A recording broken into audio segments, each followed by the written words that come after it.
अस्सलाम वालेकुम दोस्तों, आजकल चलते फिरते हम छोटे छोटे गुनाहों की दलदल में इतनी तेज़ी के साथ धंसते चले जा रहे हैं कि हमें एहसास ही नहीं होता कि कैसे एक ताकतवर अपनी ताकत के नशे में इतना बह जाता है कि उसे नहीं पता चलता कि वो एक कमज़ोर की कितनी दिल आज़ारी कर रहा है।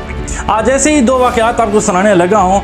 एक तो मेरी खुद के साथ बीती कि कैसे मैं 10 रुपये बचाते बचाते लाखों का नुकसान कर बैठा, और एक हिंदू का वाक़या सुनाऊंगा कि एक मछली के लालच ने उसके आधे बाजू से हाथ धोना पड़ा। सबसे पहले तो आपको मैं हिंदू का वाक़या सुनाऊंगा कि एक हिंदू एक डॉक्टर के पास जाता है और अपनी एक ज़ख्मी उंगली डॉक्टर को दिखाता है कि डॉक्टर साहब मेरी इस उंगली पे मछली ने काट लिया और बड़ी शदीद पेन महसूस हो रही है।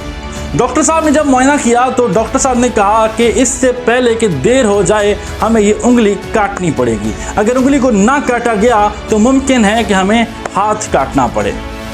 तो उस नौजवान ने देर किए बगैर डॉक्टर साहब से कहा कि उंगली को काट दें।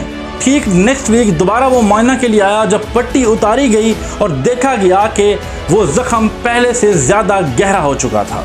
आधा हाथ भी कट गया, फिर पूरा हाथ कट गया, फिर आधा बाजू कट गया। तो डॉक्टर ने कहा कि बेटा आपसे कोई ऐसा गुनाह सरजद तो नहीं हो गया कि आपकी ये तकलीफ़ बजाय रुकने के बढ़ती ही चली जा रही है।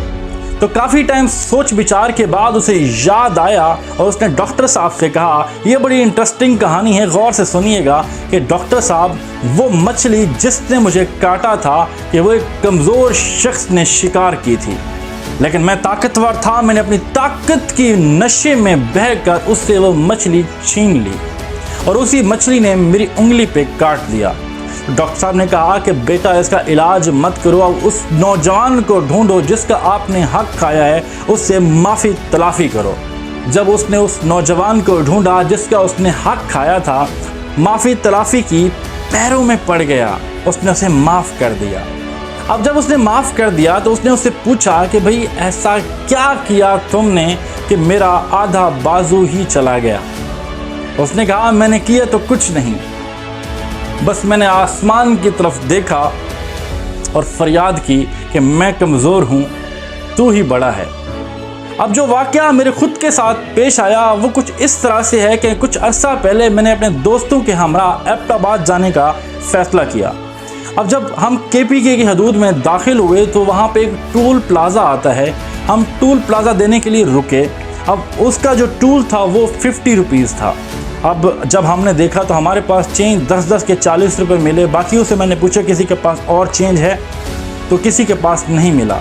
अब मैंने क्या किया कि मैंने जानबूझ के 40 रुपये लिए और जो टूल पे शख्स था उसको दे दिए। तो उसने मेरे हाथ से 40 रुपये पकड़ते ही कहा जज़ाक अल्लाह। और जैसे ही मैं आगे बढ़ा थोड़ा दिल में बात खटकी ज़रूर कि अल्लाह खैर करे। हालांकि सदका भी दिया हुआ था, आयतुल कुर्सी भी पड़ी हुई थी, लेकिन 10 मिनट ही नहीं गुजरे थे, 10 रुपये कम दिए थे। उसने पैसे पकड़े, कहा जज़ाक अल्लाह, बात को समझिएगा, आप मुसलमान हो। उसने कहा जज़ाक अल्लाह। अब जब मैं आगे थोड़ा सा गया तो अब जैसे ही मैंने टर्न लिया, यार ऐसा हुआ कि मेरे सामने, बिल्कुल मेरे सामने मोड़ में गाड़ी आ रही है। यार मैं शॉक हो गया कि कैसे हो सकता है कि यार वो रास्ता भी खाली है कि वो शख्स मेरे रूट पे कैसे आ सकता है। ऐसे मुझे लगता है कि किसी ने उठा के मेरे सामने रख दी। अब मैं नहीं जानता कि उनका क्या गुनाह था, लेकिन गाड़ी टकराने के बाद चंद ही लम्हों में मुझे एहसास हो गया कि मुझे किस गुनाह की सज़ा मिली है। मैंने उसी वक्त रब से माफ़ी मांगी, तौबा की। मेरा 1 लाख से ज़ायद का ख़र्चा हो गया। तो दोस्तों ये कहानी आपको बताने का मकसद ये है कि बाज़ दफ़ा हमारी ये छोटी छोटी की गई गलतियाँ हमें ऐसी दलदल में धकेल देती हैं कि हमारी ज़िंदगी भर के लिए जो है वो पछतावे का सबब बन जाती हैं।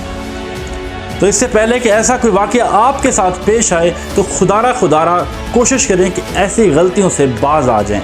ऐसे छोटे छोटे गुनाहों से इज्तनाब करें। अपना ढेर सारा ख्याल रखें, अपने भाई को इजाज़त दें। अल्लाह निगहबान।